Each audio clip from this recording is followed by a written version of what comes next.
welcome back to another edition of the Phenomenal Woman in Christ show. I am so excited to be here today because we have an awesome woman in studio. We have a woman that's in the area of family, and she's just going to tell you some wonderful things, how she got started and what it took for her to get where she is at today. So when we come back, we'll talk some more with a Miss Jamie Winston. We'll be right back. All right, so welcome back to the Phenomenal Woman in Christ show. Once again, we have here in studio Miss Jamie Winston. Now, Jamie is the founder of Worth Above Rubies here in the Wake Forest area of North Carolina. And Jamie, I am so glad to have you here in studio with us today. Thank you for having me. Oh, you're so welcome, so welcome. So Worth Above Rubies, I really love that name, okay? So tell me about, how did you get started with that name? Actually, I feel like the Lord gave me the name in a dream. And when I woke up, for whatever reason, I wrote down, I initially got war. Mm-hmm. And I thought, war? Uh-huh. And then it was like I thought back to the Proverbs 31 woman, and I was like, okay, war. And then I saw that Proverbs 31:10, where it said that a woman's worth would be far above rubies. Okay. And so from Proverbs 31:10, that's where I feel like the acronym of war came through, and it was worth above rubies is war. Awesome. So how did you go about getting started with, well, first of all, tell me about your organization and what you do. I know that it deals with family and really about women and women being what God has called them to be and do. So tell me about that. Okay. Well, I'll back up from the very beginning. I went on a training with the Mentoring Mansion, which is Debbie Titus's original ministry. I went out to Texas with a friend. And Debbie's charge to us at the end of that weekend was that she couldn't be everywhere, so that we would go and train our friends and family. Okay. And so from that, I felt like the Lord wanted me to assemble a team. And He wanted me to assemble a team of seasoned older women that would help to share these principles with younger women. And so I started watching women that were near me, women in my church, women in my community, and so each one of these women He led me to, and it was something that He was already dealing with them on. Now, when you said watching them, or were you watching them to see how they were running their lives, or were you, clarify that? Absolutely. It was an observation of, was this a woman that was already walking out these principles? Because you can't train and teach somebody something you're not doing. Yes. And so these women were women that I felt like the Lord placed in my path, that were already honoring their husbands, that were already had love and peace in their homes, that were already, gathering their families around their tables, that were already walking in excellence in so many ways. And so, each time, He led me to somebody, and I would present the ministry to them and tell them what I felt like the Lord was leading me to do. It was already an area that He was dealing with them on in terms of, you should be connected. Yes. So it was divinely appointed. Yes. Yes, absolutely. I feel that. Yes. So tell me, how did you get into Worth Above Rubies? I know that you said that you went out, was it in Texas? You went somewhere and you attended a function and you came back, and this is something that the Lord, you felt, put on your heart to do. So why? What made you want to do that? Well, I've always believed that we're more alike than we are different. Okay. And so from my own struggles, when I went out to Texas to Debbie's ministry, it was like, after that weekend, it so transformed my life that when I left there, it was like, as much as I know I need this, every last one of my friends needed it, every last one of my cousins needed it, every girlfriend needed it. And so it was like, I was like, gosh, Lord, if I had money to send everybody here, I would do that. Yes. But it was like, Debbie's charge to us was that you go, you train, you teach. I can't do all of it. And so we started out just the team. Once he assembled the team and we had the 6 women, each one of the women's teach a principle.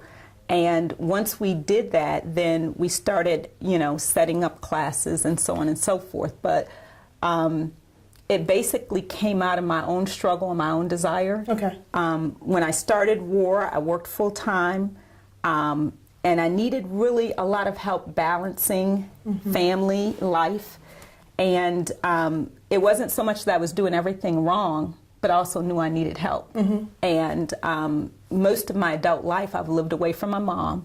And so, and sometimes even with moms, she might not be the best person to help you. It might be that you need another seasoned lady. In your life. And so I had 2 boys and a husband. I had a house to keep. I had a full-time career.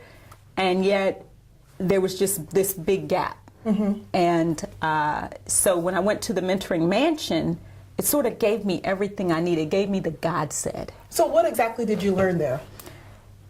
What I learned was the God said behind many of the right things that we already do in our home. Okay. But we may do them with a bad attitude, or we may do them out of misinformation. And what I mean by that is that, I already kept my home. However, God is a God of order. Okay. So it's not just me keeping my home, it's me lining up with the God said. So it was more than just it's good for me to keep my home in order. It basically said, this is the reason why we do this, and God said it. Okay. So it wasn't somebody telling me to do it as much as it was God telling me to do it. And I needed to honor him. Okay. So would you say that your organization helps women to be, oh gosh, I don't want to say proper women. Would you say that your organization, because I really want that our viewers can understand what a gift that you are giving them through your organization. So it basically helps people walk out and know the God said behind many of the things that they're already doing. But just imagine this, if I can paint a word picture for you.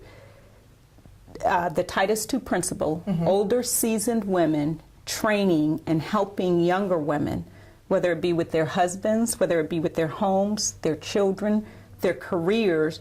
But just imagine having a best friend or a mentor, and probably a mentor would be better, to walk alongside you and said, this is what worked for me. Or, you know what, I tried that and it really didn't work that well. Okay. You might want to try this instead. Okay. So it's like having this seasoned person, or these seasoned women, I should say, that come alongside you and say, try it this way, or that's a good idea, and it might give you confirmation, but it's an encouragement to walk out the thing that God has given you to do. Okay, so I'm going to give you an example, okay? So I'm a woman, of course. And I've got a family, and I've got a husband, and I'm just busy going here, going there, doing this, doing that, and I'm grumbling when I get home because I feel like my husband is not helping with the cooking, or the kids are not cleaning up their room like there should be, and I'm just not, this well-rounded wife and mother that I should be. So I come to you, and then what happens? What happens? And I'm whining, and I'm like, Jamie, I'm just, ugh. So then what happens after that? We're going to tell you a hard thing softly. And what I mean by that is that not so much that you need to do it my way, as much as that it honors God when you do it, but also do it with a smile, do it with a happy heart. Do it, and one of the biggest things that I got when I went to the Mentoring Mansion was the fact that it changed my attitude. Okay, very important for us. It changed my attitude. It's like my family needs, we got to eat. Yes. And we need to eat healthy. You know what I'm saying? So the begrudgement that I had sometimes towards cooking, it sort of helped to alleviate that, because it's like we got to eat and we need to eat healthy. And it honors God if we do that. And it's not somebody making me feel like I must do it as much as it honors God when I do it this way. Awesome, awesome, awesome. That is wonderful. Well, we are going to take a quick break, and then when we come back, we're going to talk some more with Jamie, and I want to hear some more about what some of the things that you teach to the class and to your participants and all that other good stuff. Okay. All right. So we'll be right back. All right, so we are here in studio again with Jamie Winston of Worth Above Rubies. So Jamie, we left off, you talked about you went to Texas and you did a training that really enlightened you and changed your whole attitude. And what you did is you brought that back here to your area, and you're really taking the call that this lady placed on your life, and you're saying, okay, I am going to do what she has, not necessarily commanded, but has charged, the charge. Yeah. And so you've created Worth Above Rubies, and it really helps women to just be and be this awesome woman of God for her household that God commands and which he enjoys. So tell us about the training that goes along with your organization, because I know there's some sort of training, right? Yeah, absolutely. Okay. Well, we have 6 principles that we teach, and of those 6, and then we pair them with practical skills. So it's not just all preachy, teachy training things. It's you get a practical skill. So for instance, the first principle is the dignity and sanctity of the home. Okay. And it talks about we as women of God having love and peace in our home, and it being the very foundations of our home. And on top of that, then we get either like an interior decorator lesson, or you might get an organizational lesson. And we have liberty to switch back and forth depending on what the need is.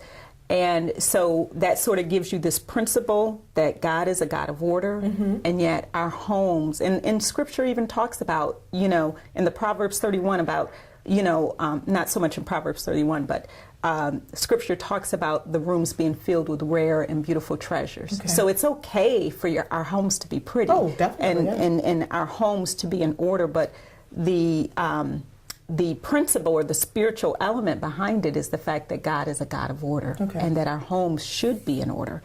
But when they are in order, we will have love and peace that flows through our homes. The second principle is called the also principle, and it deals with the fact of us just doing and going the extra mile. And when that mile gets to be, instead of just 1 mile, say it's 10 or 20, are we still as fresh that 20th mile as we are on the first? And this is the also, ALSO. ALSO. Okay. And it's based on the story of Rebecca, and when the Lord had sent Abraham's servant to find Isaac a wife. And Rebecca basically walked out. She said, not only will I water your men, give them water, but I will water your camels also. And the benefit of that is that when you think about that story, she had already done all of her chores for that day. This was at the end of the day, and she was still willing to do more also. Wow. And it's just something for us as women, and most of us have more than enough to do. And the also is that we're still willing to do the things in the right attitude, in the right way, at the end of the day, as we might to our first. And when you think about it, even from the degree that if we work outside the home, most of us are going to our corporations, to our businesses, and we're giving our best there. Yes, we are. The also, do I give my husband, my children, my family, which should come first before before the work. That's right. Yeah. Do they get the best of me, or are they getting just a piece of me? And in all honesty, we probably, if we look at ourselves, deep within ourselves, the answer to that is no. Right. And that's where these principles come into play, because it talks about even in priority management, our families should be our priorities. Yes. And where do we get our priorities from? Do we just come up with them on our own? Or do we seek God for our priorities? Do we ask Him, Lord, what do you require of me for my life, for my family, for this day? And if we as women make it our heart's intent to seek the Lord for our priorities, we might not be running around like a chicken with our head cut off. Yes. We might be a little bit more controlled, a little bit more rested, and doing the things he would have us to do versus feeling like I got to do this and I got to do that and I got to go here and I got to go there. And we give and we give and we give, and at the end of the day we have nothing left. Yes. Not for our family, not even for ourselves. Especially for ourselves. Trust me, I was there. Yeah. And so that was one of the areas for me. I was in that position, and it was just like, you know, and the thing about it was, one of the interesting, I feel like God gave me an epiphany, because I was in pharma sales. I was actually in oncology. And I went into one of my oncology offices, and it was filled with people, number one, but women. But they weren't old, and yet they were dying. Wow. And it was like, wow, there's something wrong with that. Yes. That here we are, we're giving the best to everything else, and we have nothing left for ourselves. And it was just, and I feel like the Lord just opened my eyes. And it was, but it was a moment, and it was just like, I can think of almost the very day. And it was a beautiful day outside, and it just like, wow. You know, and I knew I needed to make some changes for myself and for my own family. So how are you teaching them these principles? So, you know, not only are you giving them biblical principles, but you're also giving them practical, everyday principles that they can apply to their lives and to their homes. But how exactly are you teaching them these principles? Is it like in a classroom setting, or like over the phone, or how do you do that? Well, I'm glad you asked that, because one of the things Debbie strongly felt was that home-based principles need to be done in the home. Okay. And so we use my home. The women come in. In fact, our next one is going to be in a weekend intensive format, where the women come and they stay in my home. My family leaves for the entire weekend. And the women stay in the home, and just, we have the 6 teachers that come in, seasoned women of God, that will come in, and each one of them teaches a principle. And then on top of that, we get a cooking lesson. We may have a coupon class. We do a personality profile. And that's where the practical comes in, because it's like, I'll be honest with you, when I left that weekend, they didn't tell me stuff that I just wanted to hear. I had some areas that the Lord really dealt with me, and I knew that I needed to go back and do better for my family. But it was also fun in that I had these additional skills to say, oh, well, that fits my personality. I like doing that. That's easy. And so there was a lot of enjoyment too, because it allowed me to be creative. It allowed me to have some fun with it. But there were also some things that tugged at my heart. So during each lady will teach a principle, and then we have the practical skills. So, and they get a workbook. They get the book that we use as our curriculum. And if I could share. Sure, go ahead. This is the book. Actually, it was written by Debbie Titus and Marilyn Weir. They will get this book as part of their experience. It has the 6 principles in it. And then they will get the practical skills. We do a binder and so on to kind of complete the experience. But and this is all in a whole weekend type, in a whole weekend getaway thing at your home. Yes, absolutely. Awesome. And we do ask the women to. It's not required, but we do ask them to stay. Mainly because we want them to come in and just feel loved and cherished and cared for. That's what happened for me, and that's what I endeavored to do for these ladies as well. Absolutely. And so it's like, if they go back into their families, it's like all of that anxiety and tension and mommy and wife and all that, you know, but if they stay there, then it's like they can just kind of relax. And no worries. No worries. Yes, ma'am. Yes. So let me ask you real quick, how has you doing this ministry changed you as a person and your home life? It's changed me. Number one, like I mentioned earlier, it changed my attitude. So it basically allowed me to, one, say, it's really not about my husband demanding anything. It's not about my kids demanding anything. It's not even another pressure I'm going to put on myself. As much as it said, this is the God said. Yes. And it just made such a difference, because it's like, we are to do things in decency and order. We are to do things in excellence. And it's like, you know, looking back at it and taking the word piece of it, it wasn't even in a church setting where, you know, it was these things. exactly. It was in the Mentoring Mansion experience, it was women lovingly, without condemnation, without judgment, saying, hey, try this, or hey, look at it that way, and so it was just a beautiful, wonderful, awesome experience, but it was convicting because it showed me my own stuff and my own areas that I needed to improve in, and yet nobody said, well, you should already know that. None of that. It was just that we're all going to start from ground zero. I don't know where you are, but this is what God said. Wow. That's wonderful. It was wonderful. Yeah, I might have to take the course. Yes, ma'am. We want you to. All right. We are going to take another quick break, and then we'll be right back. All right. So, Jamie, I want to hear some stories about what it took for you to get where you are, because, you are, you're a successful pharmaceutical rep, I should say, and you're doing your thing, and you've got your family life and your business, and everything is going well. But what did it take for you to get where you are today? It's an interesting story, and it's funny because even when I think back on it, it almost brings tears to my eyes because I was in terms of career, kind of at the top of my game, but it was hard. And I remember I was supposed to rep my company at the largest oncology meeting in the world, actually, and I'm up late at night getting everything ready for this to go away from for this conference.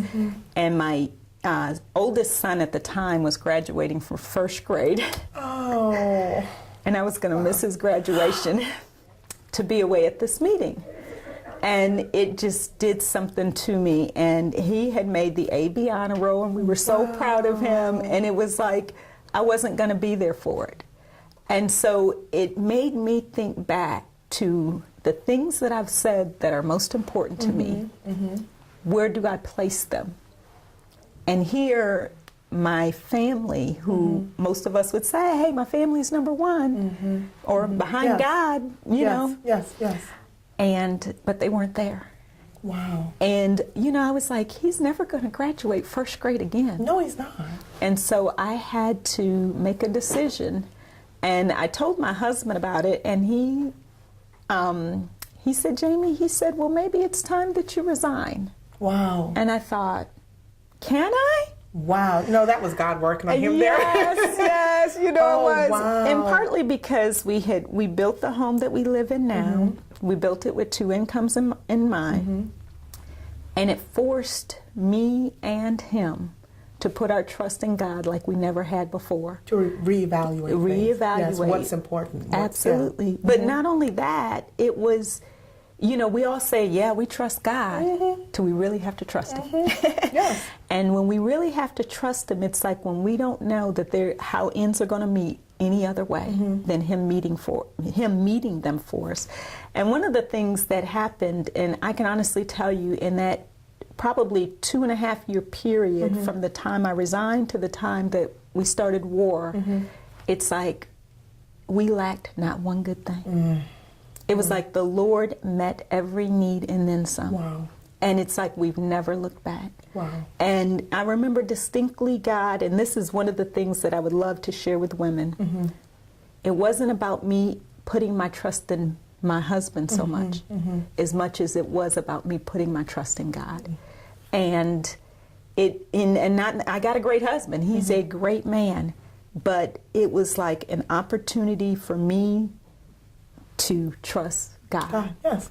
So how did your 6-year-old son at the time, graduating from kindergarten or first grade or whatever that was, and how did he deal with that? How did you deal with it? Did you go? Did you not go? While you were gone, were you thinking about him? I was at my son's graduation. Okay. So I had to make the decision. I did resign, and because it was, here I was the representative, but it was expected for me to go. And I wanted to be there for his graduation. And so I had to put and make that the priority. Wow. And I won't say the hardest, but one of the hardest decisions I've ever made. However, it was probably the best decision. The best decision. Yes. So how, you've left all of that. You've left corporate America behind. obviously your husband is behind you because he's the one that initiated Yeah, it. yeah, yeah. So, but what are your friends and your family members thinking and saying and whispering in your ear? And what is, the adversary coming in and putting doubt? What did you go through? It's an interesting place to be in because I remember talking to my dad distinctly, and my dad was like, "Oh no, you just need to take a vacation." And so it was this sort of, and I said, "No, Dad, it's not just about taking a vacation. It's more than that." And so there were these voices, and not necessarily that they didn't. It was just they meant well. But that's where you they just didn't understand. Yes. And Yes. so it's where you do have to trust God. And I'm not going to say, well, we didn't lack any good thing. There weren't moments that I didn't, wonder, like, what are we doing? And, that kind of thing.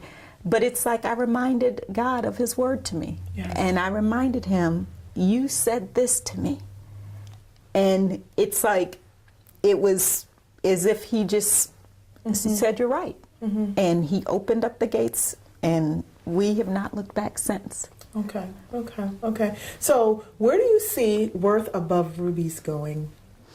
It's that's a great question because I see it going, number one, wherever God would take it. Okay. Number two, I do see us traveling more with the ministry, in which we've kind of been local based. But I do see us maybe going to churches and helping to train a group of women within churches to then say, you teach these principles to your women in your congregation. Not so much us coming in and always doing a retreat and that sort of thing. I believe that within every church, there ought to be a group of seasoned women that train up the younger generation. Awesome. I love that. I love that idea.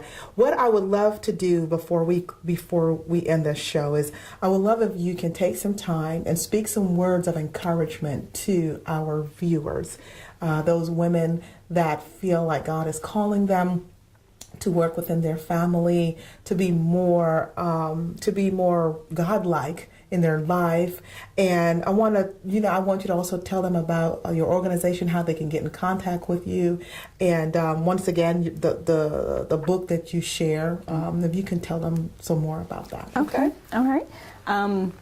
My words of encouragement would be to, number one, to trust God. And that he's given each and every one of us, we all have purposes, and he has plans for each one of us. If he's given it for you to do, he's going to resource it. He's going to make a way. Yes. And if they want to take your course or your class, how can they go about doing that? Our website is www.worthaboverubies.org as one word. They can email me at jwinston@worthaboverubies.org, or they can call me at 919-749-2305. Awesome. Well, we are coming to the end of our show, and I am so glad that you took the time to seed into yourself and to listen to a phenomenal woman of God, Jamie Winston. And Jamie, thank you so much for being here and sharing your wisdom. And I wish you much success in everything that you are doing. Thank you. Thank you for having me. I appreciate You're so it. welcome. So welcome. All right. So you there listening to this show, see you again next week. And I hope that you have gained some insight, some wisdom, and most of all, some encouragement to go out and do what God has asked of you to do. Have a wonderful day. Be blessed.